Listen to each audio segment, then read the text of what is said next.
উপজেলা নির্বাচনে আরো খবর জানাতে রংপুর থেকে সরাসরি যোগ দিচ্ছেন সহকর্মী বাদশা ওসমানী। বাদশা, আশা করি আপনি আমাকে শুনতে পাচ্ছেন। বাদশা, উপজেলা নির্বাচনের সবশেষ কি খবর আছে আপনার কাছে, জানাবেন আমাদের।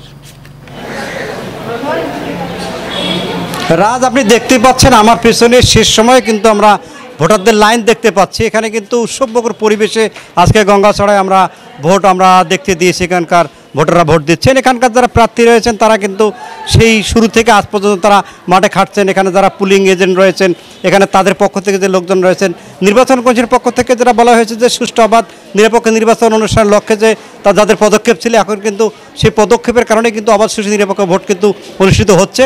আমরা অনেক উপস্থিতি পাচ্ছি, যদিও বেলা বাড়ার সঙ্গে সঙ্গেই উপস্থিতি তখন থেকে বাড়ছে।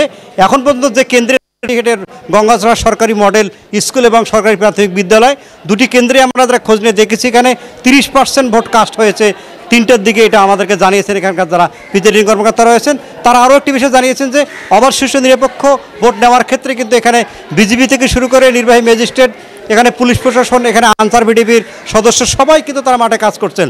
আজকে আমরা দেখেছি যে যেমন মহিলা বুথে মহিলাদের দিয়ে যারা কার্যক্রম করছেন, সেখানে কোনো ধরনের অপ্রীতিকর ঘটনা কোথাও আমরা শুনতে পাইনি। যদি কেন্দ্রের বাইরে যদি একটু হই হুল্লোড় চিল্লাচিল্লি আমরা অনেক ক্ষেত্রে আমরা শুনেছি, কিন্তু এখানে আমরা অবাধ শান্তিপূর্ণ নিরপেক্ষ ভোটের আমরা এই তথ্যটি পেয়েছি। আমরা এর আগেও বলেছি যে এখানে 2,19,155 ভোট রয়েছে, 101টি কেন্দ্র রয়েছে। সব কেন্দ্রেই কিন্তু এখানে শান্তিপূর্ণ অবাধ নিরপেক্ষ ভোট কিন্তু হয়েছে, এমনটি এখানকার তথ্য আমাদের কাছে রয়েছে। এখানকার যারা নির্বাহী ম্যাজিস্ট্রেট রয়েছেন তারা আমাদেরকে যে তথ্য দিয়েছেন যে কোনো কেন্দ্রে কিন্তু ভোট হয়তো বা 30%-এর বেশি হবে এবং কোনো কেন্দ্রে হয়তো বা